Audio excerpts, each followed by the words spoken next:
ಈಗ ಪರಿವೀಕ್ಷಣೆಯನ್ನು ಶ್ರೀ ಶಿವಾಂಶು ರಜಪೂತ್ IPS ರವರು ನಡೆಸಲಿದ್ದಾರೆ. ಎಲ್ಲ ತಂಡಗಳು ಸಿದ್ಧವಾಗಿ ನಿಂತಿವೆ. ಶಿಸ್ತುಬದ್ಧವಾಗಿರ್ತಕ್ಕಂಥ ತಂಡಗಳನ್ನ ಪರಿವೀಕ್ಷಣೆಗಾಗಿ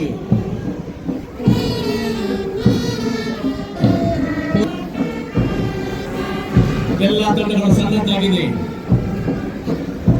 ನಮ್ಮ ಭಾರತ ದೇಶ ಬಲಿಷ್ಠವಾಗಿರ್ತಕ್ಕಂಥ ದೇಶ, ಭವ್ಯ ಭಾರತದ ನಮ್ಮ ದೇಶದ ಒಂದು ಸಾಂಕೇತಿಕ. ಎಲ್ಲ ತಂಡಗಳ ಪರಿವೀಕ್ಷಣೆಯನ್ನ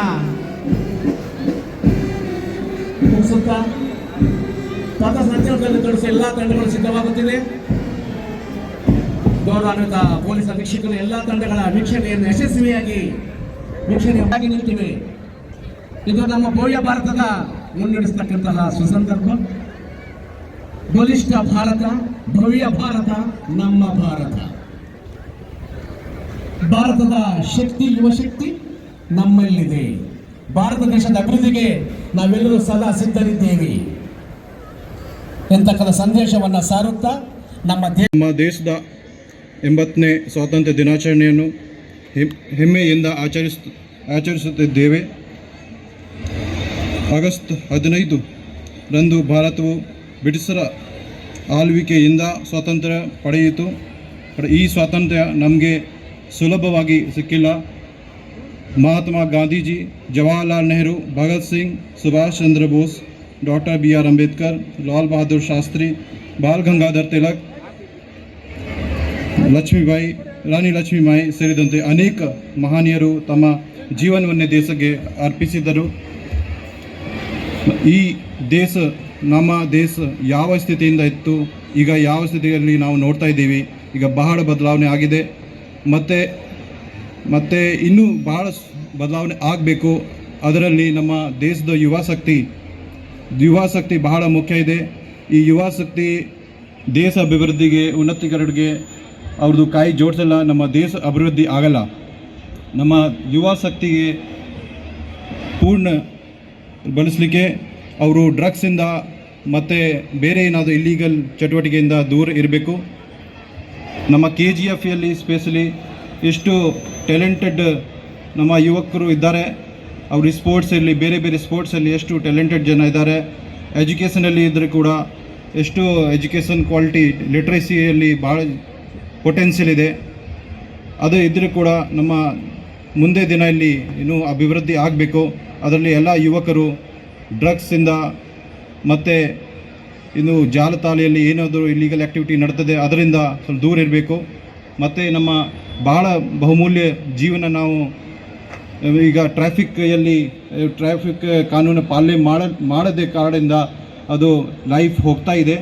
ಅದರಲ್ಲಿ ಈಗ ಟ್ರಾಫಿಕ್ ಕಾನೂನು ಏನೇನಿದೆ, ರೂಲ್ಸ್ ಏನಿದೆ ಅದು ಪಾಲನೆ ಮಾಡಿ ಜೀವನ ಉಳಿಸಲಿಕ್ಕೆ ನಾವೆಲ್ಲರೂ ಮಾಡಬೇಕು. ನಮ್ಮ ಎಲ್ಲ ಮನೆಯಲ್ಲಿ ಮಕ್ಕಳು ಮತ್ತು ನಮ್ಮ ಸಹೋದರಿ ಎಲ್ಲರಿಗೆ ಕಡ್ಡಾಯವಾಗಿ ಟ್ರಾಫಿಕ್ದು ಯಾತಾಯಾತ ಕಾನೂನು ಏನಿದೆ ಅದು ಪಾಲನೆ ಮಾಡಬೇಕು. ದಯವಿಟ್ಟು ಎಲ್ಲರೂ ಹೆಲ್ಮೆಟ್ ಧರಿಸಬೇಕು, ಸೀಟ್ ಬೆಲ್ಟ್ ಹಾಕಿಸ್ಬೇಕು, ಮದ್ಯಪಾನ ಮಾಡಿ ಡ್ರೈವಿಂಗ್ ಮಾಡಬಾರ್ದು. ಅದು ಎಲ್ಲರಿಗೂ ಗೊತ್ತಿದೆ, ಬಟ್ ಅದು ಪಾಲನೆ ಮಾಡಬೇಕು.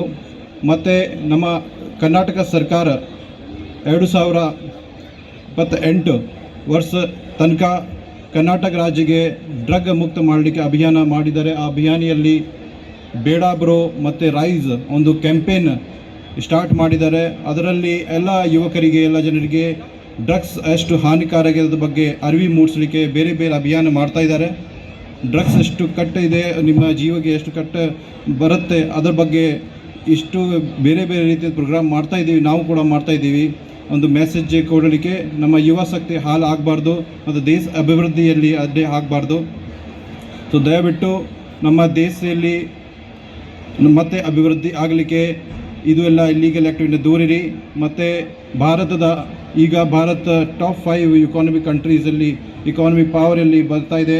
ಈಗ ಮುಂದೆ ದಿನದಲ್ಲಿ ನಮ್ಮ ಭಾರತ ದೇಶ ಪೂರ್ತಿ ಜಗತ್ತಲ್ಲಿ ನಂಬರ್ 1 ಕಂಟ್ರಿ ಆಗಬೇಕು. ಅದರಲ್ಲಿ ನಾವು ನಮ್ಮದು ಎಲ್ಲರದ್ದು ಸಹಯೋಗ ಬೇಕಾಗತ್ತೆ. ನಮ್ಮ ಲೆವೆಲಲ್ಲಿ ನಾವು ಆ್ಯಸ್ ಎ ಆಫೀಸರ್ ಆಗಿ, ನೀವು ಆ್ಯಸ್ ಎ ಸ್ಟೂಡೆಂಟ್ ಆಗಿ, ಆ್ಯಸ್ ಎ ಟೀಚರ್ ಆಗಿ ಏನೇನು ಕೆಲಸ ಮಾಡ್ತಿದ್ರಲ್ಲಿ ನೀವು ಕೆಲಸ ಮಾಡಿ ನಮ್ಮ ದೇಶಕ್ಕೆ ಅಭಿವೃದ್ಧಿ ತರಬೇಕು. ಮತ್ತೊಂದು ಸಲ ನಾನು ನಿಮಗೆ ಎಲ್ಲರಿಗೆ ಈ ಸ್ವಾತಂತ್ರ್ಯ ದಿನಕ್ಕೆ ಶುಭಾಶಯಗಳು ಸಲ್ಲಿಸ್ತೀನಿ. ಜೈ ಹಿಂದ್, ಜೈ ಕರ್ನಾಟಕ.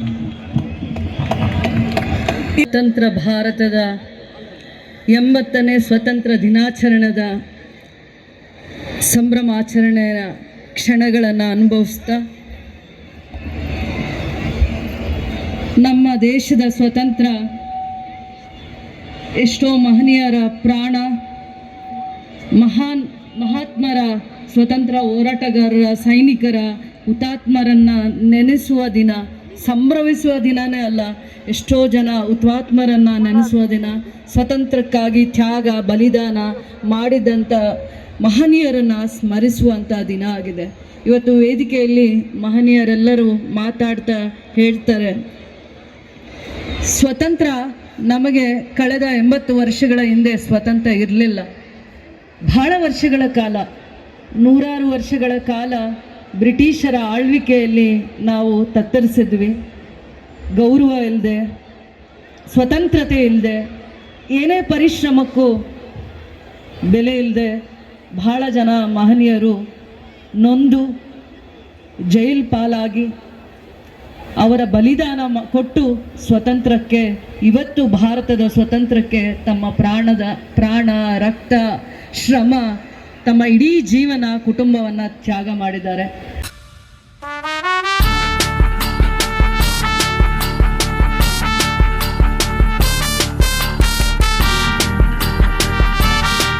ಅಂತಹ ದಿನ, ಎಷ್ಟೇ ನಾವು ಸ್ವತಂತ್ರ ದಿನದ ಬಗ್ಗೆ ಮಾತಾಡಿದ್ರು ಅದು ಚರಿತ್ರೆ ಪುಟಗಳಲ್ಲಿ ಎಷ್ಟೋ ಜನ ಉಳಿದಿದ್ದಾರೆ, ಇನ್ನು ಬಹಳಷ್ಟು ಜನ ಚರಿತ್ರೆ ಪುಟಗಳಲ್ಲಿ ಉಳಿದಿಲ್ಲ.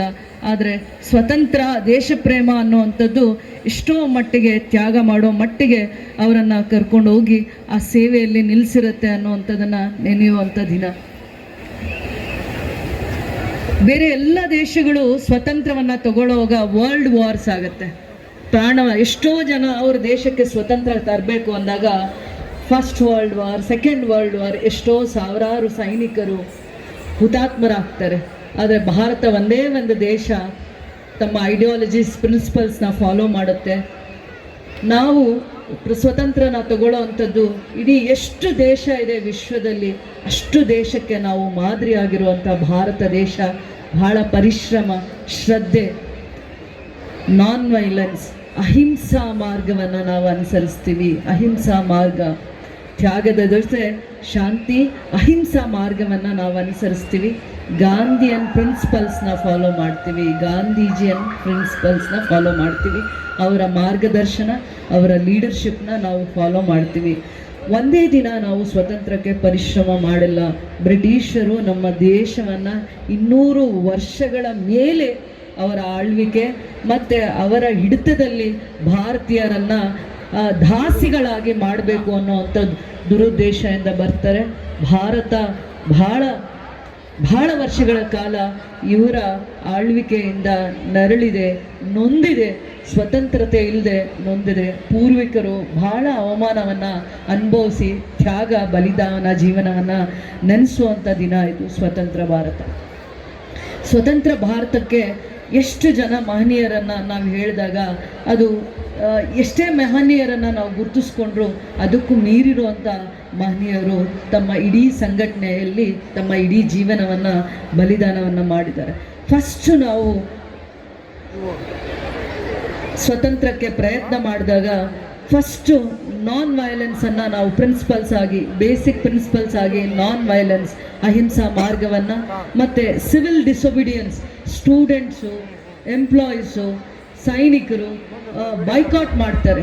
ಅವರ ಯಾರು ವಿದ್ಯಾರ್ಥಿಗಳಿರ್ತಾರೆ ಬೈಕಾಟ್ ಮಾಡ್ತಾರೆ, ಸಿಸ್ಟಮ್ನ ಬೈಕಾಟ್ ಮಾಡ್ತಾರೆ, ಬ್ರಿಟಿಷರ್ಸ್ನ ವಿರೋಧ ಮಾಡ್ತಾರೆ. ಅವರು ಈ ರೀತಿಯ ನಾವು ಸಿವಿಲ್ ಡಿಸೊಬಿಡಿಯನ್ಸ್ನ ಫಸ್ಟು ತೋರಿಸ್ತೀವಿ. ಕ್ವಿಟ್ ಇಂಡಿಯಾ ಮೂಮೆಂಟ್ನ ನಾವು ನೆನೆಸ್ಕೋಬೇಕಾಗತ್ತೆ. ಬ್ರಿಟಿಷರ್ಸ್ನ ನಾವು ಎಷ್ಟು ರೀತಿಯಲ್ಲಿ ವಿರೋಧ ಮಾಡ್ತಾರೆ ಅಂದರೆ, ಅವತ್ತಿನ ವಿದ್ಯಾರ್ಥಿಗಳು, ಅವತ್ತಿನ ಸೈನಿಕರು, ಅವತ್ತಿನ ಎಲ್ಲ ಇಲಾಖೆಯಲ್ಲಿ ಕೆಲಸ ಮಾಡುವಂಥವರು ಕೂಡ ಅವರನ್ನು ವಿರೋಧ ಮಾಡ್ತಾ ಬರ್ತಾರೆ. ಪ್ರತಿ ಸಂದರ್ಭದಲ್ಲೂ ಕೂಡ ಗಾಂಧೀಜಿಯನ್ ಪ್ರಿನ್ಸಿಪಲ್ಸ್ನ ಫಾಲೋ ಮಾಡಿದಾಗ, ಅಂದರೆ ನಾವು ತೆರಿಗೆಯನ್ನು ಕಟ್ಟಲ್ಲ ಅಂತ ಬ್ರಿಟಿಷರ್ಸ್ಗೆ ಮೊದಲನೇ ಹಂತದಲ್ಲಿ ತಿರಸ್ಕಾರವನ್ನು ತೋರಿಸುವಾಗ, ಗಾಂಧೀಜಿ ಜೊತೆ ನಡೆಯುವಾಗ ಬರೀ 78 ಜನ ಮಾತ್ರ ಅದು ಸಾಲ್ಟ್, ನಾವು ತೆರಿಗೆಯನ್ನು ಕಟ್ಟಲ್ಲ, ನಿಮಗೆ ಟ್ಯಾಕ್ಸ್ ಪೇ ಮಾಡಲ್ಲ, ಸಾಲ್ಟ್ಗೆಲ್ಲ ಟ್ಯಾಕ್ಸ್ ಪೇ ಮಾಡಲ್ಲ ಅನ್ನುವಂಥ ಒಂದು ದಿಟ್ಟ ಹೆಜ್ಜೆಯಲ್ಲಿ ಬರೀ 78 ಜನ ಶಬರಿಮಠ ಆಶ್ರಮದಿಂದ ಹೆಜ್ಜೆಯನ್ನು ಇಡ್ತಾರೆ ಗಾಂಧೀಜಿಯವ್ರ ಜೊತೆ. ಗಾಂಧೀಜಿ ಫಸ್ಟ್ ಫ್ರೀಡಮ್ ಮೂಮೆಂಟಲ್ಲಿ 240 ಕಿಲೋಮೀಟರನ್ನು ಪಾದಯಾತ್ರೆ ಮಾಡ್ತಾರೆ. 240 ಕಿಲೋಮೀಟರ್ ಇಡೀ ಎಲ್ಲ ರಾಜ್ಯಗಳನ್ನು ಪ್ರವಾಸ ಮಾಡುವಂಥ ಸಂದರ್ಭದಲ್ಲಿ ಎಲ್ಲ ಥರವರ ಪರಿಚಯ ಮಾಡಿ ಎಲ್ಲರಲ್ಲೂ ಸ್ವತಂತ್ರದ ಕಿಚ್ಚನ್ನು ಹೋರಾಟದ ಒಂದು ಭಾವನೆಯನ್ನು ಹುಟ್ಟಿಸ್ಲಿಕ್ಕೆ ಭಾಳ ಪರಿಶ್ರಮಗಳೇ ನಡೆದಿರುತ್ತೆ. ಆದರೆ ಯಾವುದೇ ಒಂದು ಪ್ರಯತ್ನ ಒಂದು ದಿನದಲ್ಲಿ ಫಲಿಸಲ್ಲ ಅನ್ನಲಿಕ್ಕೆ 100 ವರ್ಷಗಳ ಪರಿಶ್ರಮ ನಾವು ಸ್ವತಂತ್ರದ ಇವತ್ತು ಸಂಭ್ರಮ ಆಚರಣೆಯ ಸವಿ ನೆನಪುಗಳನ್ನು ನೆನೆಸ್ತಾ ಇದ್ದೀವಿ. ಆದರೆ ಎಷ್ಟೋ ಜನಗಳ ಬಲಿದಾನ ಆಗಿದೆ, ತ್ಯಾಗ ಆಗಿದೆ. ಇದರ ಜೊತೆಯಲ್ಲಿ ಎಷ್ಟೋ ಜನ ಅಮಾಯಕರು ಕೂಡ ಈ ಸ್ವತಂತ್ರದ ದಾರಿಯಲ್ಲಿ ಹೆಜ್ಜೆ ಹಾಕುವಾಗ ಪ್ರಾಣ ಬಲಿದಾನಗಳಾಗಿದ್ದಾವೆ.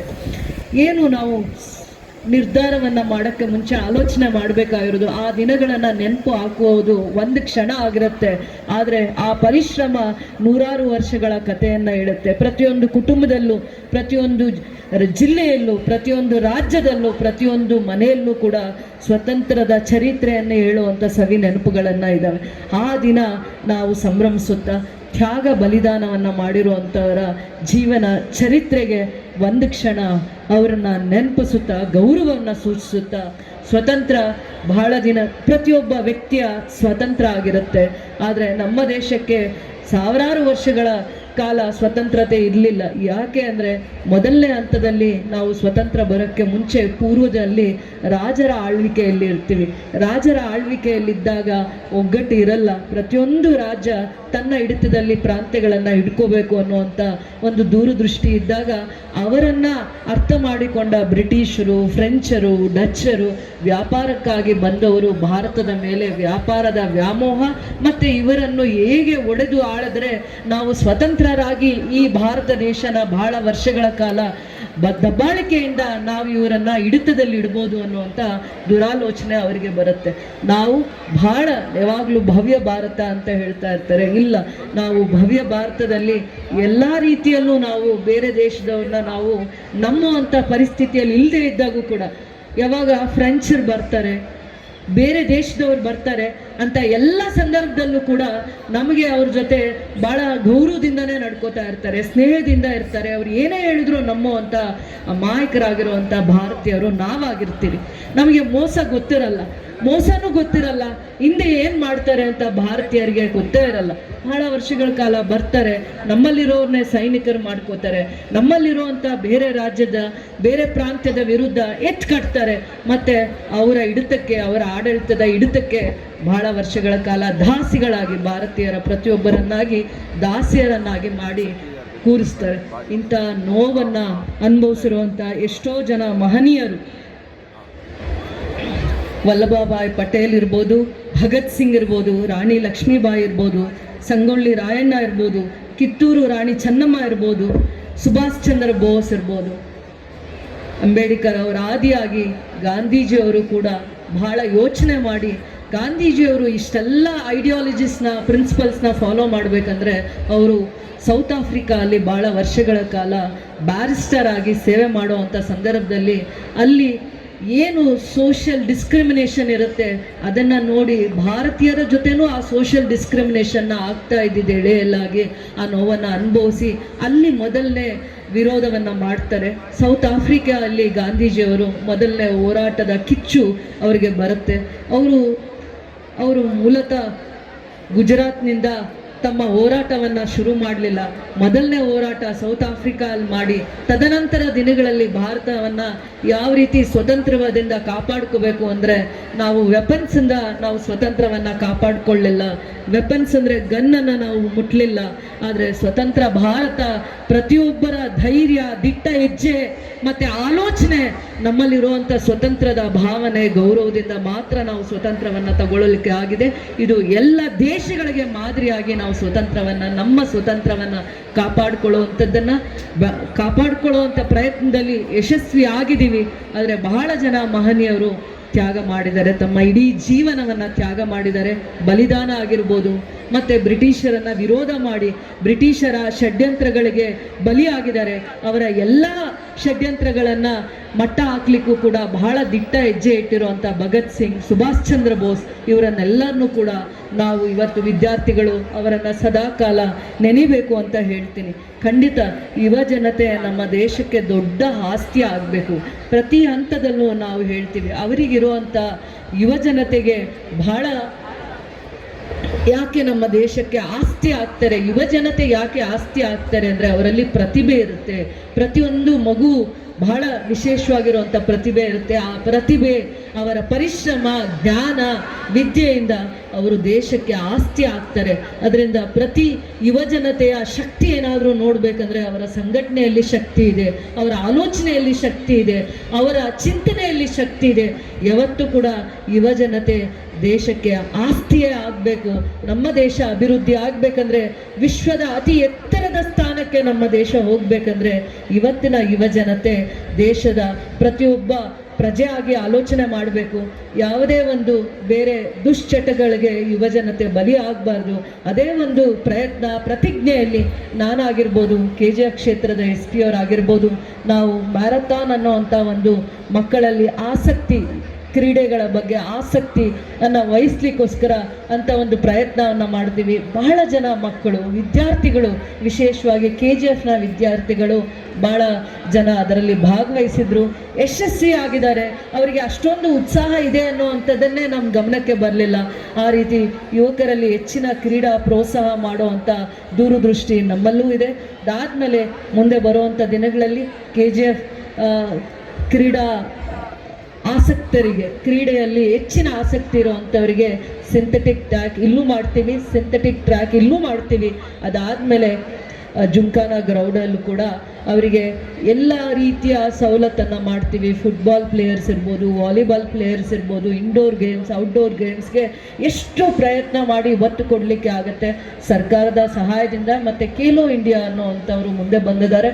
ಅಂಥವರ ಸಹಕಾರವನ್ನು ತಗೊಂಡು ಕೇಂದ್ರ ಸರ್ಕಾರ, ರಾಜ್ಯ ಸರ್ಕಾರದ ಸಹಕಾರಗಳನ್ನು ತಗೊಂಡು ಇಲ್ಲಿನ ಕ್ರೀಡಾಪಟುಗಳಿಗೆ, ಕ್ರೀಡಾ ಉತ್ಸಾಹಿಗಳಿಗೆ, ಕ್ರೀಡಾ ಪ್ರೇಮಿಗಳಿಗೆ ಹೊಸ ವಾತಾವರಣವನ್ನು KGF ಕ್ಷೇತ್ರದಲ್ಲಿ ಎಲ್ಲ ಕ್ರೀಡಾಂಗಣಗಳ ಅತ್ಯಾಧುನಿಕ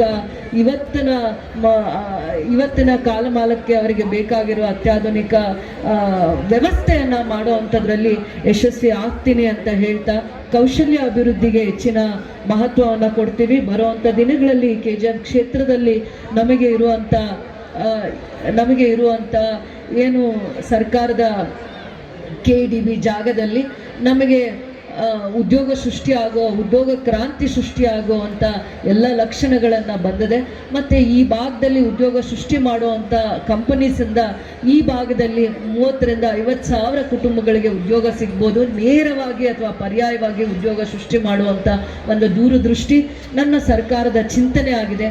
ಇರುವ ಜಾಗವನ್ನು, ಯಾವ ಜಾಗ ನಾವು ಉಳಿಸ್ಕೊಂಡಿದ್ದೀವಿ, ರಾಜ್ಯ ಸರ್ಕಾರದ ಆದ್ಯತೆ ಮೇಲೆ ಕೆಲಸ ಮಾಡಲಿಕ್ಕೆ ಯಾವ ಜಾಗವನ್ನು ಉಳಿಸ್ಕೊಂಡಿದ್ದೀವಿ, ಆ ಜಾಗದ ಮಹತ್ವವನ್ನು ಅರ್ಥ ಮಾಡಿಸುವಂಥ ದಿನಗಳು ಬರುತ್ತೆ. ಭವಿಷ್ಯದಲ್ಲಿ ಬಹಳ ಜನ ಉದ್ಯೋಗ ಸೃಷ್ಟಿ ಮಾಡಲಿಕ್ಕೋಸ್ಕರ ಈ ಜಾಗ KGF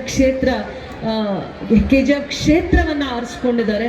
100 ಆಲೋಚನೆ ಇಟ್ಕೊಂಡಿದ್ದಾರೆ. ಇದು ಬ್ಯಾಂಗ್ಳೂರಿನ ಏರ್ಪೋರ್ಟ್ಗೆ ಅರ್ಧ ಗಂಟೆ, 35 to 40 ಮಿನಿಟ್ಸಲ್ಲಿ ರೀಚ್ ಆಗ್ಬೋದು KGFನಿಂದ. ಅದಾದಮೇಲೆ ಕುಪ್ಪಂ ಏರ್ಪೋರ್ಟ್ಗೂ ಕೂಡ ನಾವಿಲ್ಲಿಂದ ಒಂದು ಅರ್ಧ ಗಂಟೆ ಅಥವಾ 40 ನಿಮಿಷದಲ್ಲಿ ನಾವು ಕುಪ್ಪಂ ಏರ್ಪೋರ್ಟ್ಗೆ ಮುಂದಿನ ದಿನಗಳಲ್ಲಿ. ಅದಾದಮೇಲೆ KGF ಸುತ್ತಲೂ ಕೂಡ ಕುಪ್ಪಂ ಕಾನ್ಸ್ಟಿಟ್ಯೂನ್ಸಿಯಲ್ಲೂ ಇಂಡಸ್ಟ್ರಿಯಲ್ ಏರಿಯಾ ಆಗ್ತಾ ಇರೋದ್ರಿಂದ KGFನಲ್ಲಿರುವಂಥ ಇಂಡಸ್ಟ್ರಿಯಲ್ ಟೌನ್ಶಿಪ್ಗೆ ಜಾಸ್ತಿ ಆದ್ಯತೆಯನ್ನು ಕೊಡ್ತಾ ಇದ್ದಾರೆ. ಬಹಳ ಜನ ಚೆನ್ನೈ ಏರ್ಪೋರ್ಟ್ಗೆ ಹತ್ರ ಆಗುತ್ತೆ ಅಂತಲೂ, ಬ್ಯಾಂಗ್ಳೂರು ಏರ್ಪೋರ್ಟ್ಗೆ ಹತ್ರ ಆಗುತ್ತೆ. KGFನ ಇನ್ಫ್ರಾಸ್ಟ್ರಕ್ಚರ್ನ, ಇತ್ತೀಚಿನ ದಿನಗಳ ಇನ್ಫ್ರಾಸ್ಟ್ರಕ್ಚರ್ನ ನೋಡಿ ಭಾಳ ಜನ ಇನ್ವೆಸ್ಟರ್ಸು ಸದಾಕಾಲ KGF ಜಾಗಕ್ಕೆ ಮತ್ತೆ ಪದೇ ಬರುವಂಥ ಪ್ರಯತ್ನವನ್ನು ಮಾಡ್ತಾ ಇದ್ದಾರೆ. ಹಿಂದೆ ಏನು ಗತವೈಭವ, ಲಿಟಲ್ ಇಂಗ್ಲೆಂಡ್ ಅಂತ ಹೇಳ್ತಾ ಇದ್ರು, ಬ್ರಿಟಿಷರ್ಸ್ ಇದ್ದಾಗ ಹೇಳ್ತಾ ಇದ್ರು, KGFನಲ್ಲಿ ಮೈನಿಂಗ್ ಆಕ್ಟಿವಿಟೀಸ್ ನಡೆಯುವಾಗ ಹೇಳ್ತಾ ಇದ್ರು. ಬರುವಂಥ ಭವಿಷ್ಯದ ದಿನಗಳಲ್ಲಿ ಏನಿವತ್ತು ಡೈಲಿ ಟ್ರಾವೆಲರ್ಸ್ 2001 ಇಂದ 25-26ವರೆಗೂ ತಮ್ಮ ಇಡೀ ಜೀವನವನ್ನು ಕತ್ಲಲ್ಲೇ ಇಟ್ಟಿದ್ರು. ಅಂದರೆ ಬೆಳಗ್ಗೆ 4 ಗಂಟೆಗೆ ಅವರು ಹೋದರೆ ರಾತ್ರಿ 9ರಿಂದ 10 ಗಂಟೆ ಆಗ್ತಾಯಿತ್ತು ತಮ್ಮ ಕುಟುಂಬವನ್ನು ಬಂದು ಸೇರಲಿಕ್ಕೆ. ಪ್ರತಿದಿನ ಪರಿಶ್ರಮ, ತಮ್ಮ ಕಷ್ಟದ ದಿನಗಳನ್ನು ಕಳೆದಿದ್ದಾರೆ. ಬರುವ ಮತ್ತೆ 5ರಿಂದ 10 ವರ್ಷಗಳಲ್ಲಿ KGF ಬಹಳ ವೈಭವ, ಉದ್ಯೋಗ ಸಿಗುವಂಥ, ಉದ್ಯೋಗ ಕ್ರಾಂತಿಯನ್ನು ಸೃಷ್ಟಿ ಮಾಡುವಂಥ ನೆಲ ಆಗುತ್ತೆ. ಸಾವಿರಾರು ಜನಕ್ಕೆ ಉದ್ಯೋಗ ಸೃಷ್ಟಿ ಮಾಡುವಂಥ ನೆಲ ಆಗಿ ಏನು ಹಿಂದೆ ಏನು ವೈಭವವನ್ನು ಕಳ್ಕೊಂಡಿತ್ತು ಆ ವೈಭವ ಮತ್ತೆ ಮರುಕಳಿಸುವ ಎಲ್ಲ ಅವಕಾಶಗಳು, ಸದಾವಕಾಶಗಳು ನಮ್ಮ ಸರ್ಕಾರ KGF ಜನತೆಗಾಗಿ ಮತ್ತೆ ಅವರಿಗಾಗಿ ಗೌರವಿಸುತ್ತಾ, ಸ್ಮರಿಸುತ್ತಾ ಏನು ತ್ಯಾಗ ಮಾಡಿದ್ದಾರೆ ಆ ಎಲ್ಲ ಕುಟುಂಬಗಳಿಗೂ ಕೂಡ ಅವರಿಗೆ ಒಳ್ಳೆಯದು ಮಾಡೋ ದೂರದೃಷ್ಟಿಯಿಂದ ಸೇವೆಯನ್ನು ಮಾಡಿದ್ದಾರೆ. ಬರುವಂಥ ದಿನಗಳಲ್ಲಿ ಅದಕ್ಕೆ ಹೆಚ್ಚಿನ ಮಾಹಿತಿಯನ್ನು ನಿಮಗೆ ಕೊಡ್ತೀನಿ. ಏನು KGFನಲ್ಲಿ ನಾವು ಹೆಚ್ಚಿಗೆ ವಿದ್ಯಾಭ್ಯಾಸಕ್ಕೆ ಒತ್ತನ್ನು ಕೊಡ್ತಾ ಇದ್ದೀವಿ. ಯುವಕರಿಗೆ ಏನೆಲ್ಲ ಪ್ರೋತ್ಸಾಹವನ್ನು ಕೊಡಬೇಕು ಅನ್ನೋಂಥದಕ್ಕೆ ಹೆಚ್ಚಿನ ಆದ್ಯತೆಯನ್ನು ಕೊಡ್ತಾ ಇದ್ದೀವಿ. ಮುಂದೆ ಭವಿಷ್ಯದಲ್ಲಿ ರೈತರಿಗೆ ಉತ್ತಮವಾಗಿರುವಂಥ ವ್ಯಾಪಾರ, ಅವರು ಬೆಳೆಯುವಂಥ ಬೆಳೆಗಳಿಗೆ ಬೆಲೆ ಸಿಕ್ಕುವಂಥ ಆಧುನಿಕ ಮಾರ್ಕೆಟ್, ರೈತರಿಗೆ ಅವರಿಗೆ ಏನೇ ಬೆಳೆ ಬೆಳೆದರೂ ತುಂಬ ದೂರ ಹೋಗಬೇಕಾಗಿತ್ತು. ಒಂದು ಕಡೆ ಆಂಧ್ರದ ಮಾರ್ಕೆಟನ್ನು ಹುಡ್ಕೊಂಡು ಹೋಗಬೇಕಾಗಿತ್ತು. ಇನ್ನು ದೂರ 100 ಕಿಲೋಮೀಟ್ರ್ ದೂರ ಹೋಗಿ ಅವ್ರು ಏನೇ ಬೆಳೆದರೂ ಕೂಡ ವ್ಯಾಪಾರ ಮಾಡಿ ಅವರ ಕಷ್ಟ ನಷ್ಟಗಳಿಗೆ ಒದ್ದಾಡುವಂಥ ಪರಿಸ್ಥಿತಿ ಇತ್ತು. ಬರುವಂಥ ದಿನಗಳಲ್ಲಿ ನನ್ನ ರೈತರಿಗೆ ಅಂಥ ಸಂಕಷ್ಟದ ಪರಿಸ್ಥಿತಿಗಳಿಂದ ದೂರ ಮಾಡಿದ್ದಾರೆ ನನ್ನ ಸರ್ಕಾರ. ಏನೇ ಈ 3 ವರ್ಷಗಳಲ್ಲಿ ಸಾಧನೆ ಏನಂದರೆ, ಪ್ರತಿಯೊಂದು ಕುಟುಂಬದ ಗೃಹಿಣಿಗೆ, ಪ್ರತಿಯೊಂದು ಕುಟುಂಬದ ತಾಯಿಗೆ, ಗೃಹಲಕ್ಷ್ಮಿಗೆ ಗೌರವವನ್ನು ಕೊಟ್ಟು KGF ಒಂದೇ ಒಂದು ಕ್ಷೇತ್ರಕ್ಕೆ ಪ್ರತಿ ತಿಂಗಳು 9 ಕೋಟಿ ಅನುದಾನ, 9 ಕೋಟಿ ಅನುದಾನ DPT ಮುಖಾಂತರ ಪ್ರತಿಯೊಂದು ಹೆಣ್ಮಗು ಅಕೌಂಟ್ಗೆ ಹಾಕ್ತಾರೆ. ಈವರೆಗೂ 250 ಕೋಟಿಯಷ್ಟು ಅನುದಾನ KGF ಕ್ಷೇತ್ರಕ್ಕೆ ಬಂದಿದೆ. 285 ಕೋಟಿಯಷ್ಟು ಅನುದಾನ ಜೂನ್ವರೆಗೂ ಕೂಡ ಆ ಅನುದಾನವನ್ನು ಆ ಹೆಣ್ಮಕ್ಕಳ ಅಕೌಂಟ್ಗೆ ಹಾಕಿದ್ದಾರೆ. ಮತ್ತು ಏನೇನು ಬೇರೆ ಸಮಸ್ಯೆಗಳಿದ್ದಾವೆ, ಪೆನ್ಷನ್ ಸಮಸ್ಯೆ ಇರ್ಬೋದು, ಅದನ್ನು ಸಕಾಲಕ್ಕೆ ಬಗೆಹರಿಸುವಂಥದ್ರಲ್ಲಿ ಸರ್ಕಾರದ ಹಂತದಲ್ಲಿ ಮಾತುಕತೆ ಆಗಿದೆ. ರೇಷನ್ ಕಾರ್ಡ್ಸ್ದು ಈ ಸಮಸ್ಯೆ ಅಂತ ಏನು ಹೇಳ್ತಾ ಇದ್ರು ಅದನ್ನು ಕೂಡ ಸರ್ಕಾರದ ಹಂತದಲ್ಲಿ ಅವರ ವೇದಿಕೆಯಲ್ಲಿ ಇಟ್ಟಿದ್ದೀವಿ. ಆ ಸಮಸ್ಯೆನೂ ಕೂಡ ಭಾಳ ಹತ್ತಿರದಲ್ಲೇ ಬಗೆಹರಿಸುವಂಥ ಪ್ರಯತ್ನ ಮಾಡಿದ್ದೀವಿ. ಈ ನಮ್ಮ ಸರ್ಕಾರ ಬಂದಾದಮೇಲೆ KGF ಕ್ಷೇತ್ರಕ್ಕೆ 300 ಕೋಟಿ ಅನುದಾನವನ್ನು ಕೊಟ್ಟಿದ್ದಾರೆ. ಶಿಕ್ಷಣ ಕ್ಷೇತ್ರಕ್ಕೆ, ದೇಗುಲಗಳನ್ನು ಅಭಿವೃದ್ಧಿ ಮಾಡಲಿಕ್ಕೆ, ರಸ್ತೆಗಳನ್ನು ಅಭಿವೃದ್ಧಿ ಮಾಡಲಿಕ್ಕೆ, APMC ಮಾರ್ಕೆಟನ್ನು ಅಭಿವೃದ್ಧಿ ಮಾಡಲಿಕ್ಕೆ, ಬರುವಂಥ ದಿನಗಳಲ್ಲಿ ಇಂಡಸ್ಟ್ರಿಯಲ್ ಏರಿಯಾನ ಅಭಿವೃದ್ಧಿ ಮಾಡಲಿಕ್ಕೆ, ಅಂಬೇಡ್ಕರ್ ನಾಲೆಡ್ಜ್ ಪಾರ್ಕ್ ಅದನ್ನು ಅಭಿವೃದ್ಧಿ ಮಾಡಲಿಕ್ಕೆ, ಸೈನ್ಸ್ ಪಾರ್ಕ್, ನಾವು ನೆಹರು ತಾರಾಲಯ ರೀತಿ KGF ಕ್ಷೇತ್ರಕ್ಕೂ ಕೂಡ DR ಪೊಲೀಸ್ ಅಥವಾ IRB ಪೊಲೀಸ್ ಎದುರುಗಡೆ ಸೈನ್ಸ್ ಪಾರ್ಕ್ಗೋಸ್ಕರ 9 ಎಕರೆ ಜಾಗವನ್ನು ಕೊಟ್ಟಿದ್ವಿ. ಆ ಜಾಗದಲ್ಲಿ ನೆಹರು ತಾರಾಲಯ ರೀತಿ ಮಕ್ಕಳಿಗೆ ಮೌಢ್ಯತೆಯಿಂದ ದೂರ ಇದ್ದು ವಿಜ್ಞಾನದ ಬಗ್ಗೆ ಅರಿವು ಮೂಡಿಸ್ಲಿಕ್ಕೆ ಆ ಒಂದು ಜಾಗದಲ್ಲಿ 9 ಕೋಟಿಯ ಅನುದಾನದಲ್ಲಿ ವಿಜ್ಞಾನದ ಬಗ್ಗೆ, ತಂತ್ರಜ್ಞಾನದ ಬಗ್ಗೆ ಮಕ್ಕಳಲ್ಲಿ ಮೌಢ್ಯತೆಯನ್ನು ದೂರ ಮಾಡಿ ವಿಜ್ಞಾನಕ್ಕೆ ಹೆಚ್ಚು ಆದ್ಯತೆಯನ್ನು ಕೊಡೋದಕ್ಕೆ, ಪ್ರಾಕ್ಟಿಕಲ್ ಆಗಿರುವಂಥ ವಿಚಾರಗಳ ಬಗ್ಗೆ ಅವರನ್ನು ಮನವರಿಕೆ ಮಾಡಿ ಅವರಿಗೆ ತಿಳಿಸುವಂಥ ಪ್ರಯತ್ನದಲ್ಲಿ ದೂರದೃಷ್ಟಿಯಿಂದ ಅನುದಾನವನ್ನು ಕೊಟ್ಟಿದ್ದಾರೆ. ಹೆಚ್ಚಿನ ಶೈಕ್ಷಣಿಕ ಕ್ಷೇತ್ರಕ್ಕೆ ಒತ್ತನ್ನು ಕೊಟ್ಟಿದ್ದಾರೆ. ಮಾದರಿ ಅಂಗನವಾಡಿಗಳಿಗೆ ಅವಕಾಶವನ್ನು ಕೊಟ್ಟಿದ್ದಾರೆ. ಬಸ್ ಶೆಲ್ಟರ್ಸ್ಗೆ ಅವಕಾಶವನ್ನು ಮಾಡಿಕೊಟ್ಟಿದ್ದಾರೆ. ಸರ್ಕಾರ ಹಂತವಾಗಿ ಅಧಿಕಾರಕ್ಕೆ ಬಂದಾದಮೇಲೆ ಅಭಿವೃದ್ಧಿ ಜೊತೆ, ಗ್ಯಾರಂಟಿ ಯೋಜನೆಗಳ ಜೊತೆ ಕ್ಷೇತ್ರದ ಅಭಿವೃದ್ಧಿಗೆ ಹೊಸ ಯೋಜನೆಗಳಿಗೆ ಅಭಿವೃದ್ಧಿಗೆ ಸಹಕಾರ ನೀಡ್ತಾ ಬರ್ತಾ ಇದೆ. ಕುಡಿಯುವ ನೀರು, ಶಾಶ್ವತ ಕುಡಿಯುವ ನೀರಿಗಾಗಿ ಎತ್ತಿನಹೊಳೆ ಯೋಜನೆಯಲ್ಲಿ KGF ಕ್ಷೇತ್ರಕ್ಕೆ ಬರುವಂಥ ದಿನಗಳಲ್ಲಿ ಮೊದಲನೇ ಆದ್ಯತೆಯಲ್ಲಿ ನಗರ ಮತ್ತು ಗ್ರಾಮೀಣ ಭಾಗಕ್ಕೆ ನಮಗೆ ಎತ್ತಿನಹೊಳೆ ಯೋಜನೆಯಲ್ಲಿ ಬೇತ್ಮಂಗ್ಲ, ರಾಮಸಾಗರ ಕುಡಿಯೋ ನೀರಿನ ಒಂದು ಕೆರೆಯಾಗಿ ಅಭಿವೃದ್ಧಿ ಮಾಡಲಿಕ್ಕೆ ಸರ್ಕಾರ ಚಿಂತನೆಯನ್ನು ಮಾಡಿದೆ. ಮತ್ತು KGFನ ಹೆದ್ದಾರಿಯಿಂದ ವಿಕೋಟ ಮಾರ್ಗವರೆಗೂ ಚತುರ್ಪಥ ರಸ್ತೆ, ಇಂಡಸ್ಟ್ರೀಸ್ ಬಂದಿರೋ ಜಾಗದಿಂದ, ಇಂಡಸ್ಟ್ರಿಯಲ್ ಏರಿಯಾಯಿಂದ ಹಿಡಿದು ಮತ್ತು ಆಂಧ್ರದ ಗಡಿ ನ್ಯಾಷನಲ್ ಹೈವೇ ಕುಪ್ಪಂಗೆ ಚತುರ್ಪಥ ರಸ್ತೆಗೆ ಸರ್ಕಾರ ಮಾನ್ಯತೆಯನ್ನು ಕೊಟ್ಟಿದೆ. ಇಂಥ ಎಲ್ಲ ಕಾರ್ಯಕ್ರಮಗಳಿಗೆ ಸರ್ಕಾರ ಈ ಕಳೆದ 3 ವರ್ಷಗಳಲ್ಲಿ ಹೆಚ್ಚಿನ ಸಹಕಾರವನ್ನು ಕೊಟ್ಟಿದೆ. ಹೇಳ್ತಾ ಇದ್ರು ಸರ್ಕಾರದ ಯೋಜನೆಗಳಿಗೆ ಯಾವುದಕ್ಕೂ ಆದ್ಯತೆಯನ್ನು ಕೊಡ್ತಾ ಇಲ್ಲ. ಖಂಡಿತ ಎಷ್ಟೋ ಯೋಜನೆ ನನ್ನ ಕ್ಷೇತ್ರದಲ್ಲಿ ಈ 3 ವರ್ಷಗಳ ಕಾಲದಲ್ಲಿ ಕಳೆದ ನಾನು 5-6 ವರ್ಷಗಳಲ್ಲಿ 10 ವರ್ಷಗಳಲ್ಲಿ ಏನು ನಾನು ಸಂಕಲ್ಪ ಮಾಡಿದ್ದೆ, ಕಳೆದ 3 ವರ್ಷಗಳಲ್ಲಿ ಎಲ್ಲ ಯೋಜನೆಗಳಿಗೆ ಅನುದಾನವನ್ನು ತರುವಂಥದ್ರಲ್ಲಿ ಯಶಸ್ವಿ ಆಗಿದ್ದೀನಿ, ಸರ್ಕಾರದ ಹಂತದಲ್ಲಿ ಪ್ರಯತ್ನ ಮಾಡಿರುವಂಥದ್ರಲ್ಲಿ ಅಂತ ನಾನು ಹೇಳಲಿಕ್ಕೆ ಇಷ್ಟಪಡ್ತೀನಿ. SP ಆಫೀಸ್ ಬಗ್ಗೆ ಪದೇ ಪದೇ ಹೇಳ್ತಾ ಇರ್ತಾರೆ. KGF ಅಲ್ಲಿ SP ಆಫೀಸ್ನ ಬೇರೆ ಕಡೆಗೆ ವರ್ಗಾವಣೆ ಮಾಡುವಂಥ ಚಿಂತನೆಯನ್ನು ಮಾಡ್ತಾರೆ ಅಂತ. ಕಳೆದ 5 ವರ್ಷಗಳಲ್ಲೂ ಕೂಡ ಹಿಂದೆ ಇದೇ ರೀತಿ ಪ್ರಚಾರವನ್ನು ಮಾಡ್ತಾ ಇತ್ತು. SP ಆಫೀಸ್ KGFಗೆ ವಿಶೇಷವಾಗಿರೋ ಮಾನ್ಯತೆ ಯಾಕೆ ಕೊಟ್ಟಿದ್ದಾರೆ ಅಂತ ಸರ್ಕಾರಕ್ಕೆ ಭಾಳ ಹಿಂದೆ 50 ವರ್ಷಗಳ ಹಿಂದೆ ಅಥವಾ 100 ವರ್ಷಗಳ ಹಿಂದೆ ಯಾಕೆ KGFಗೆ SP ಆಫೀಸ್ನ ಅವಶ್ಯಕತೆ ಇತ್ತು ಅನ್ನುವಂಥ ಚಿಂತನೆ ಸರ್ಕಾರದ ಮಟ್ಟದಲ್ಲಿರೋದ್ರಿಂದ ನನ್ನ ಹಂತದಲ್ಲಿ ನನ್ನ ಸರ್ಕಾರ ಅದರ ಬಗ್ಗೆ ಚಿಂತನೆ ಆಗಲಿ ಆಲೋಚನೆ ಆಗಲಿ ಮಾಡಿರುವಂಥ ವಿಚಾರದಲ್ಲಿ ನನಗೆ ಮಾಹಿತಿ ಇಲ್ಲ. ಆದರೂ ಕೂಡ ನಾವು KGFಗೆ ವಿಶೇಷವಾಗಿ ಏನು SP ಆಫೀಸ್ನ ನಾವು ಕಾಪಾಡ್ಕೊಂಡಿದ್ದೀವಿ. ಹಿಂದೆ ನಮ್ಮ ಸರ್ಕಾರ ಇಲ್ಲದೆ ಇದ್ದಂಥ ಸಂದರ್ಭದಲ್ಲಿ ಮುಂದಿನ ದಿನಗಳಲ್ಲೂ ಕೂಡ SP ಆಫೀಸ್ ಬೇಕಾಗತ್ತೆ. ಯಾಕಂದರೆ 1000 ಎಕರ್ಸಲ್ಲಿ ಇಂಡಸ್ಟ್ರೀಸು, ಇಂಟಿಗ್ರೇಟೆಡ್ ಟೌನ್ಶಿಪ್ಪು ಮತ್ತು ಪೊಲೀಸ್ ಟ್ರೈನಿಂಗ್ ಅಕಾಡೆಮಿ, ಒಳ್ಳೆ ಎಜುಕೇಷನ್ ಇನ್ಸ್ಟಿಟ್ಯೂಷನ್ಸು, ಸರ್ಕಾರದ ಹಂತದ ಶ್ರಮಿಕ ಶಾಲೆ ಮತ್ತು ಅಂಬೇಡ್ಕರ್ ವಸತಿ ಶಾಲೆ ಮತ್ತು ಮುರಾರ್ಜಿ ಶಾಲೆಗಳು, ಇಂಥವೆಲ್ಲ ಶಾಲೆಗಳು ಕಾಲೇಜು ಎಲ್ಲ ಬರ್ತಾ ಇರೋದ್ರಿಂದ ಬರುವಂಥ ದಿನಗಳಲ್ಲಿ ಇದು ಗಡಿ ಭಾಗದಲ್ಲೂ ಇರ್ತಾ ಇರೋದ್ರಿಂದ ಇಲ್ಲಿಗೆ ವಿಶೇಷವಾಗಿರುವಂಥ SP ಆಫೀಸ್ ಬೇಕಾಗುತ್ತೆ. ಇದನ್ನು ಕಳ್ಕೊಳ್ಳುವಂಥ ಚಿಂತನೆ ಆಗಲಿ ಯಾವುದೇ ಪರಿಸ್ಥಿತಿಯಲ್ಲೂ ನಾವು SP ಆಫೀಸ್ನ ಬೇರೆ ಜಿಲ್ಲೆಗೆ ವರ್ಗಾವಣೆ ಮಾಡಲಿಕ್ಕೆ ಅವಕಾಶ ಮಾಡಿಕೊಡುವಂಥ ಚಿಂತನೆಯಲ್ಲಿ ನಾವಿಲ್ಲ, ಮತ್ತು ಸರ್ಕಾರನೂ ಕೂಡ ಇಲ್ಲ. ಯಾಕೆ ಅದರ ವಿಚಾರ ಭಾಳ ಚರ್ಚೆ ಆಯಿತು ಅಂತ ನನಗೆ ಗೊತ್ತಿಲ್ಲ.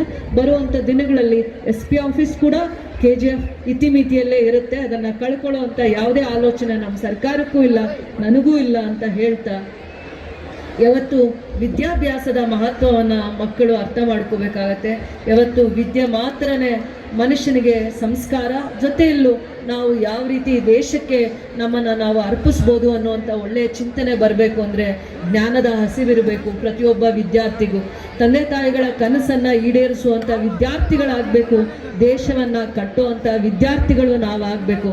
ಸದಾಕಾಲ ಚಿಂತನೆ ಆಗಬೇಕು, ನಮ್ಮ ದೇಶವನ್ನು ಬೇರೆ ದೇಶಗಳಿಗಿಂತ ಇನ್ನೂ ಎತ್ತರದ ಸ್ಥಾನದಲ್ಲಿ ನಿಲ್ಲಿಸುವಂಥ ವಿದ್ಯಾರ್ಥಿಯಾಗಿ ನಾವು ಬೆಳಿಬೇಕು. ತಂದೆ ತಾಯಿಗಳ ಪರಿಶ್ರಮಕ್ಕೆ ಗೌರವವನ್ನು ತರುವಂಥ ವಿದ್ಯಾರ್ಥಿಗಳಾಗಬೇಕು. ಅದಾದಮೇಲೆ ನಾನು ಅಬ್ದುಲ್ ಕಲಾಂ ಅವರ ಒಂದು ಮೆಸೇಜನ್ನು ನಾನು ನಿಮಗೆ ಹೇಳೋಕ್ಕೆ ಇಷ್ಟಪಡ್ತೀನಿ. ಯಾವತ್ತು the most powerful wealth of our country is education system. The most powerful wealth of our country is education system. Only the standard education improves the social standards of every individual. Always remember, the happiness depends on the quality of your thoughts. Happiness depends the quality of your thoughts. ಯಾವತ್ತು ಸದಾಕಾಲ ಪ್ರತಿಯೊಂದು ಪ್ರಜೆ ವಿದ್ಯಾರ್ಥಿ ಯಾವುದೇ ಉದ್ಯೋಗವನ್ನು ಮಾಡ್ತಾ ಇರಲಿ, ಹೇಗೆ ರೈತರು ದೇಶಕ್ಕೆ ಆಸ್ತಿ ಆಗಿದ್ದಾರೆ, ಯೋಧರು ದೇಶವನ್ನು ಕಾಯುವಂಥ ಒಂದು ಸೈನಿಕರಾಗಿದ್ದಾರೆ, ಅದೇ ರೀತಿ ಪ್ರತಿಯೊಬ್ಬ ಜೀವಿ ಪ್ರತಿಯೊಬ್ಬ ಪ್ರಜೆ ಸರ್ಕಾರದ ನಾವು ಆಸ್ತಿ ಆದಾಗ ನಮ್ಮ ದೇಶ ಬಹಳ ಎತ್ತರದ ಸ್ಥಾನದಲ್ಲಿ ನಿಲ್ಲುತ್ತೆ.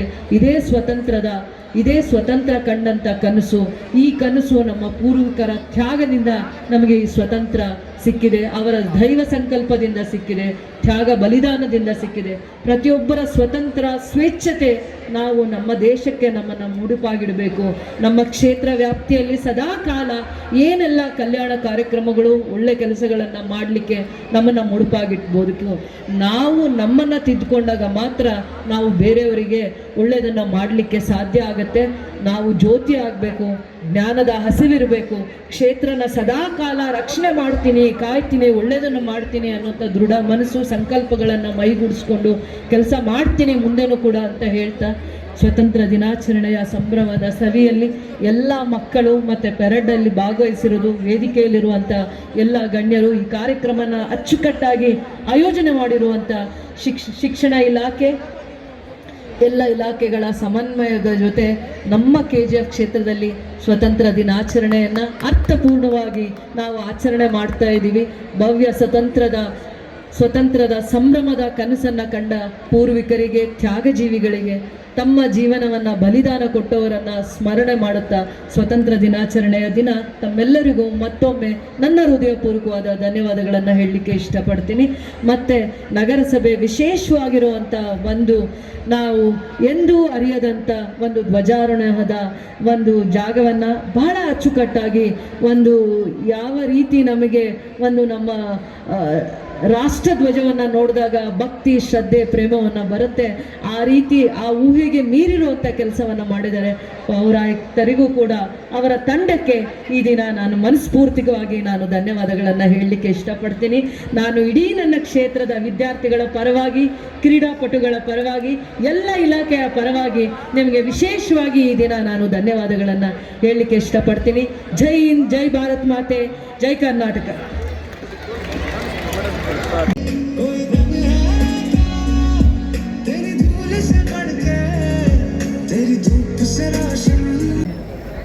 ಎಂಬತ್ತನೇ ಸ್ವಾತಂತ್ರ್ಯ ದಿನಾಚರಣೆಯ ಸಮಸ್ತ ಜನತೆಗೆ ಶುಭಾಶಯಗಳು. ದಿನಾಂಕ 15/8/2026 ಇಂದು ಸ್ವಾತಂತ್ರ್ಯ ದಿನಾಚರಣೆಯನ್ನು ಅದ್ದೂರಿಯಾಗಿ ಆಚರಿಸಲು ನಿರ್ಧರಿಸಿದ್ದಾರೆ. ಧ್ವಜಾರೋಹಣವನ್ನು ಶ್ರೀ ಸೋಮಶೇಖರ್ ರಜಪೂತ್ ಸಾಹೇಬರು, ಮಾನ್ಯ ಪೊಲೀಸ್ ವರಿಷ್ಠರಾದ KGF ಅವರ ಅಮೃತ ಹಸ್ತದಿಂದ ನೆರವೇರುತ್ತೆ. ಅಧ್ಯಕ್ಷತೆಯನ್ನು ಡಾಕ್ಟರ್ ಕ್ಷೇತ್ರ ಮುಖ್ಯ ಅತಿಥಿಗಳಾಗಿ ಮಲ್ಲೇಶ್ ಬಾಬು ಎಂ, ಮಾನ್ಯ ಸಂಸದರು ಕೋಲಾರ ಶ್ರೀ MR ರವಿಕುಮಾರ್ ಅವರು IAS, ಜಿಲ್ಲಾಧಿಕಾರಿಗಳು ಕೋಲಾರ ಜಿಲ್ಲೆ ಹಾಗೂ ಆಡಳಿತಾಧಿಕಾರಿಗಳು ನಗರಸಭೆ ಶ್ರೀ ಶ್ರೀನಿವಾಸನ್ ಬಿ, ಅಧ್ಯಕ್ಷರು KGF ನಗರಾಭಿವೃದ್ಧಿ ಪ್ರಾಧಿಕಾರ KGF, ಶ್ರೀ ರಾಧಾಕೃಷ್ಣ ರೆಡ್ಡಿ ಅಧ್ಯಕ್ಷರು ಗ್ಯಾರಂಟಿ ಯೋಜನೆಗಳ ಅನುಷ್ಠಾನ ಸಮಿತಿ KGF, ಶ್ರೀ ಮಂಜುನಾಥ ಸ್ವಾಮಿ HN ಆಡಳಿತಾಧಿಕಾರಿಗಳು ತಾಲೂಕ್ ಪಂಚಾಯತಿ KGF, ಯೋಜನೆ ನಿರ್ದೇಶಕರು ಜಿಲ್ಲಾ ಪಂಚಾಯತ್ ಕೋಲಾರ ಶ್ರೀಮತಿ ಗಾಯತ್ರಿ GS, ತಹಸೀಲ್ದಾರ್ ಹಾಗೂ ತಾಲೂಕು ದಂಡಾಧಿಕಾರಿಗಳು KGF ಇವರ ಸಮ್ಮುಖದಲ್ಲಿ ಶ್ರೀ ವೆಂಕಟೇಶಪ್ಪ ಕಾರ್ಯನಿರ್ವಹಣಾ ಅಧಿಕಾರಿಗಳು ಈ ಮೂಲಕ ತಮ್ಮಲ್ಲಿ ಮನವಿ ಮಾಡ್ತಾ ಇದ್ದೀವಿ.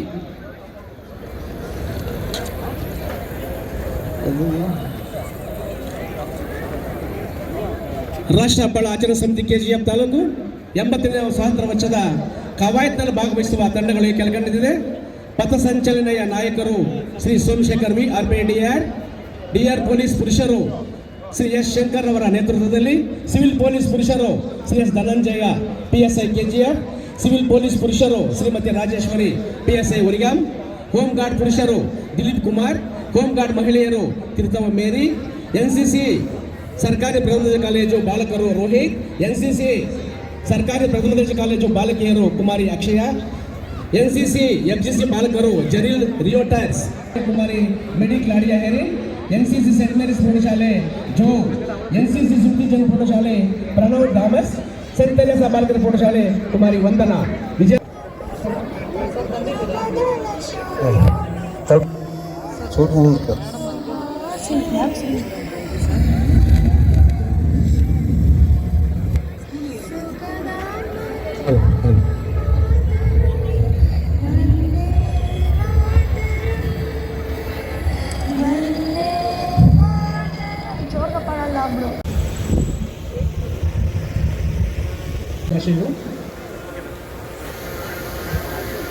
ಸಮಸ್ತ ಜನತೆಯನ್ನು ಇಂದು ಈ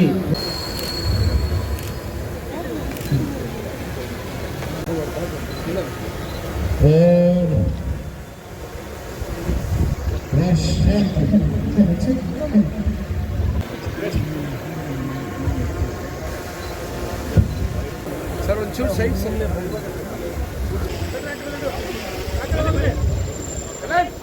ನೂತನವಾಗಿ ನಿರ್ಮಿಸಿರ್ತಕ್ಕಂತಹ ಧ್ವಜಸ್ತಂಭವನ್ನು ಇದೀಗ ಡಾಕ್ಟರ್ ರೂಪಕಲಾ ಶಶಿಧರ್ ಮೇಡಮ್ ಅವರು ಯಂತ್ರಚಾಲಿತ ಧ್ವಜಸ್ತಂಭವನ್ನು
ಮಾರ್ಗದರ್ಶನದಲ್ಲಿ ಮುನ್ನುಗ್ಗುತ್ತಾ ಸಾಗುತ್ತಿದೆ.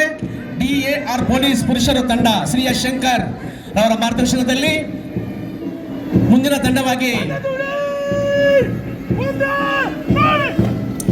ಸಿವಿಲ್ ಪೊಲೀಸ್ ಪುರುಷರ ತಂಡ ಶ್ರೀ ಎಸ್ ಧನಂಜಯ್ ಅವರ ಮಾರ್ಗದರ್ಶನದಲ್ಲಿ ತಂಡ ಸಾಗುತ್ತಾ ಮುನ್ನುಗ್ಗುತ್ತಾ. PSI ಉರ್ಗೆಂ ಅವರ ಮಾರ್ಗದರ್ಶನದಲ್ಲಿ ಹೋಮ್ ಗಾರ್ಡ್ ಪುರುಷರು ದಿಲೀಪ್ ಕುಮಾರ್, ಹೋಮ್ ಗಾರ್ಡ್ ಮಹಿಳೆಯ ಸರ್ಕಾರಿ ಪ್ರಥಮ ದರ್ಜೆ ಕಾಲೇಜು ಬಾಲಕರು ರೋಹಿತ್, NCC ಸರ್ಕಾರಿ ತಂಡ ಜರೀಲ್ ರಿಯೋಟರ್ಸ್, NCC ಬಾಲಕಿಯರು ಸೆಂಟ್ ಜೋಸೆಫ್ ಪ್ರೌಢಶಾಲೆ ಕುಮಾರಿ ಮೆಡ್ಲಿ ಕ್ಲಬ್. ಎಲ್ಲ ತಂಡಗಳು ಮುನ್ನುಗ್ಗುತ್ತಾ ಸಾಗುತ್ತಾ ಬರುತ್ತಿದೆ. ಅವರ ಮಾರ್ಗದರ್ಶನದಲ್ಲಿ NCC ಸ್ಮೃತಿ ಜೈನ್ ಪ್ರೌಢಶಾಲೆ ಯಶಸ್ವಿಯಾಗಿ ಪ್ರದರ್ಶನ ಮಾಡುತ್ತಿದೆ.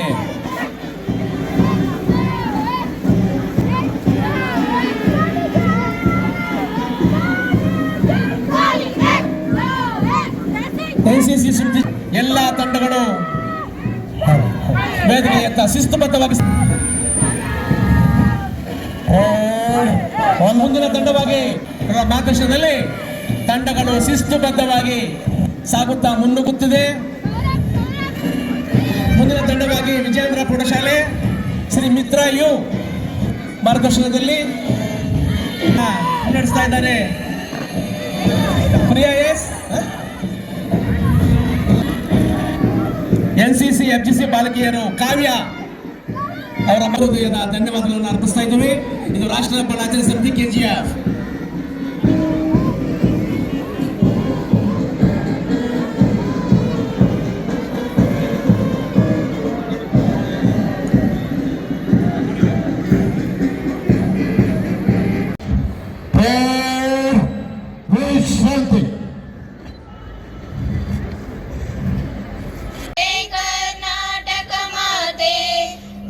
ಸುಂದರ ನದಿವನಗಳ ನಾಡೆ, ಜಯ ಹೇರ ಸರುಷಿಗಳ ಬೀಡೆ, ಭೂದೇವಿಯ ಮಕುಟದ ನವಮಣಿಯೇ, ಗಂಧದ ಚಂದದ ಹೊನ್ನಿನ ಗಣಿಯೇ, ರಾಘವ ಮಧುಸೂದನರವತರಿಸಿದ ಭಾರತ ಜನನಿಯ ಧನುಜಾತೆ, ಜನನಿಯ ಜೋಗುಳ ವೇದದ ಘೋಷ, ಜನನಿಗೆ ಜೀವವು ನಿನ್ನಾವೇಶ, ಅಸುರಿನ ಗಿರಿಗಳ ಸಾಲೆ, ನಿರ್ಣಯ ಕೊರಲಿನ ಮಾಲೆ, ಕಪಿಲ ಪತಂಜಲ ಗೌತಮ ಜಿನೆನುತ ಭಾರತ ಜನನಿಯ ತನುಜಾತೆ, ಶಂಕರರ ಮನುಜ ವಿದ್ಯಾರಣ್ಯ, ಬಸವೇಶ್ವರ ಮಧ್ವರ ದಿವ್ಯಾರಣ್ಯ, ರನ್ನ ಷಡಕ್ಷರಿ ಪೊನ್ನ, ಪಂಪಲ ಕುಮಿಪತಿ ಜನ್ನ, ಕುಮಾರ ವ್ಯಾಸರ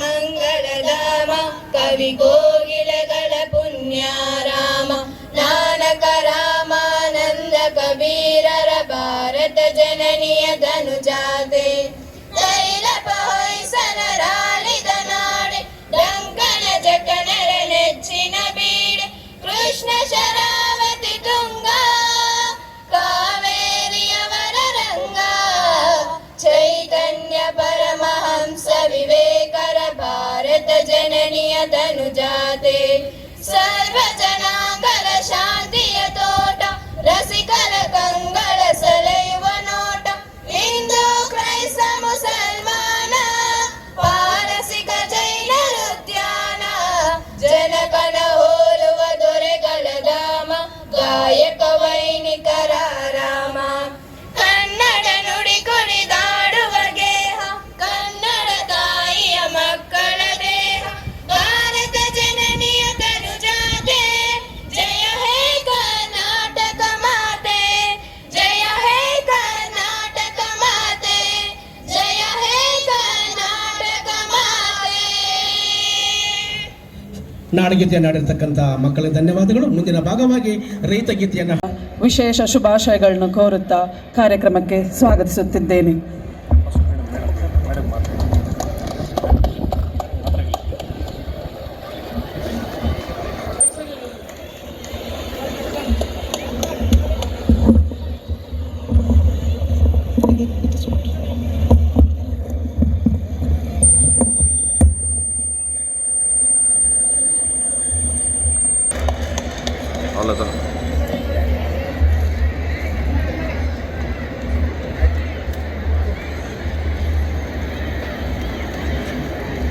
ಅನ್ನು ಸ್ವಾಗತ ಕೋರುತ್ತೇವೆ.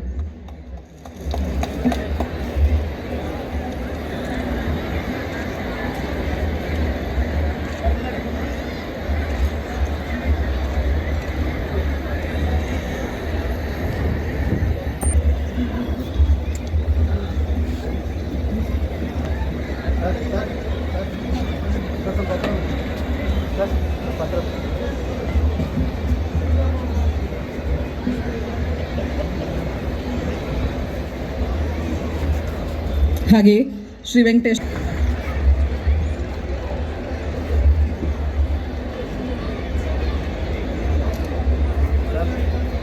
ಹಾಗೆ ಆಯುಕ್ತರು ನಗರಾಭಿವೃದ್ಧಿ ಪ್ರಾಧಿಕಾರ KGF ಶ್ರೀ ಧರ್ಮೇಂದ್ರರವರನ್ನು ಸ್ವಾಗತಿಸುತ್ತಿದ್ದೇವೆ.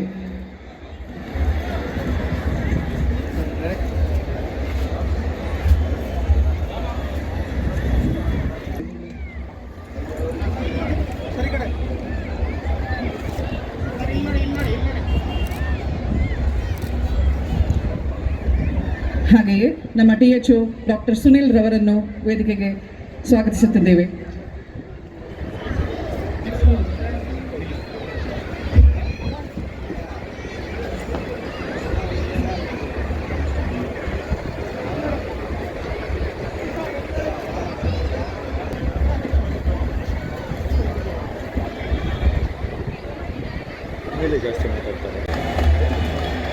ಜೊತೆಗೆ ವೇದಿಕೆಯಲ್ಲಿ KGF ತಾಲೂಕಿನ CDP ಅವರಾಗಿರ್ತಕ್ಕಂಥ ಶ್ರೀ ರಾಜೇಶ್ ಅವರು ಉಪಸ್ಥಿತರಿದ್ದಾರೆ.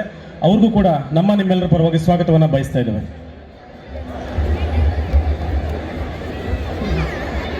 ಲೇಬರ್ ಇನ್ಸ್ಪೆಕ್ಟರ್ ಅವರಾಗಿರ್ತಕ್ಕಂಥ ಶ್ರೀಮತಿ ಅಮೃತ ಅವರು ಸಹಾಯಕ ನಿರ್ದೇಶಕರಾಗಿರ್ತಕ್ಕಂಥ ಶಾಂತಕುಮಾರಿ ಮೇಡಮ್ ಅವರು ಕೂಡ ವೇದಿಕೆಯಲ್ಲಿದ್ದಾರೆ. ಅವ್ರಿಗೂ ಆತ್ಮೀಯವಾಗಿರ್ತಕ್ಕಂಥ ಸ್ವಾಗತವನ್ನು ಬಯಸ್ತಾ ಇದ್ದೇವೆ.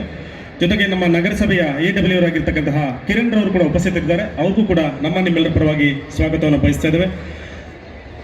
ಈ ಒಂದು ಕಾರ್ಯಕ್ರಮಕ್ಕೆ ಆಗಮಿಸಿರ್ತಕ್ಕಂಥ KGF ತಾಲೂಕಿನ ಎಲ್ಲ ಸಾರ್ವಜನಿಕ ಬಂಧುಗಳು ಸ್ವಾತಂತ್ರ್ಯ ದಿನಾಚರಣೆಯ ಶುಭಾಶಯಗಳನ್ನು ಎಲ್ಲರಿಗೂ ಬಯಸ್ತೇನೆ. ಈ ಒಂದು ಕಾರ್ಯಕ್ರಮದ ವೇದಿಕೆಯಲ್ಲಿ ಆಸೀನರಾಗಿರ್ತಕ್ಕಂಥ ಈ ಕಾರ್ಯಕ್ರಮದ ಅಧ್ಯಕ್ಷತೆಯನ್ನು ವಹಿಸಿರ್ತಕ್ಕಂಥ ಡಾಕ್ಟರ್ ರೂಪಕಲಾ ಶಶಿಧರ್ ಮೇಡಮ್ ಅವರು, ಈ ಭಾಗದ ಜನಪ್ರಿಯ ಶಾಸಕರು, ಕರ್ನಾಟಕ ಕರಕುಶಲ ನಿಗಮದ ಅಧ್ಯಕ್ಷರು, ಅವರು ಕೂಡ ಈ ವೇದಿಕೆಯಲ್ಲಿ ಭಾಗವಹಿಸಿದರು. ಹಾಗೆಯೇ ಈ ಕಾರ್ಯಕ್ರಮದ ಧ್ವಜಾರೋಹಣವನ್ನು ನೆರವೇರಿಸತಕ್ಕಂಥ ಶ್ರೀ ವಂಶು ರಜಪೂತ್ IPS ಮಾನ್ಯ ಪೊಲೀಸ್ ವರಿಷ್ಠಾಧಿಕಾರಿಗಳು, ಹಾಗೆಯೇ ವೇದಿಕೆಯಲ್ಲಿ ಆಸೀನರಾಗಿರ್ತಕ್ಕಂಥ ತಾಲೂಕು ದಂಡಾಧಿಕಾರಿಗಳು, ತಾಲೂಕು ಕಾರ್ಯನಿರ್ವಹಣಾಧಿಕಾರಿಗಳು, ಎಲ್ಲ ಗಣ್ಯರು ಕೂಡ ಇವತ್ತು ಈ ನಮ್ಮ 80ನೇ ಸ್ವಾತಂತ್ರ್ಯ ದಿನಾಚರಣೆಯ ಒಂದನ್ನು ಅದ್ಭುತವಾಗಿ ನಾವು ಆಚರಣೆ ಮಾಡ್ತಾಯಿದ್ದೇವೆ. ಸೊ ಈ ಸ್ವಾತಂತ್ರ್ಯ ದಿನಾಚರಣೆ ಇತಿಹಾಸದ ಒಂದಷ್ಟು ಘಟನೆಗಳನ್ನು ಈ ಸಂದರ್ಭದಲ್ಲಿ ನೆನಪಿಸ್ಕೊಳ್ಳಿಕ್ಕೆ, ಈ ಸ್ವಾತಂತ್ರ್ಯಕ್ಕಾಗಿ ಹೋರಾಡಿದ ಮಹನೀಯರ ಒಂದಷ್ಟು ತ್ಯಾಗ ಜೀವನವನ್ನು ನಾವು ಸ್ಮರಿಸಬೇಕು ಅಂತಕ್ಕಂಥದ್ದು. ಆಮೇಲೆ ಈ ನಮ್ಮ ಸ್ವಾತಂತ್ರ್ಯ ದಿನಾಚರಣೆ ಇತಿಹಾಸದ ಘಟನೆಗಳನ್ನು ನೆನೆಸ್ಕೊಂಡಾಗ 1885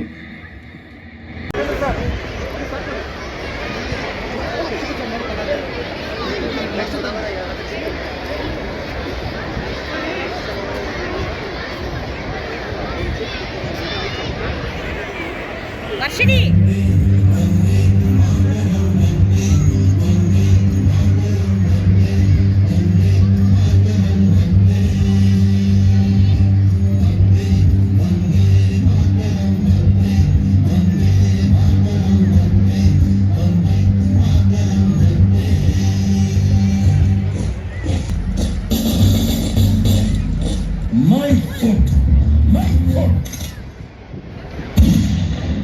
Follow me.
ಕಾರ್ಯಕ್ರಮ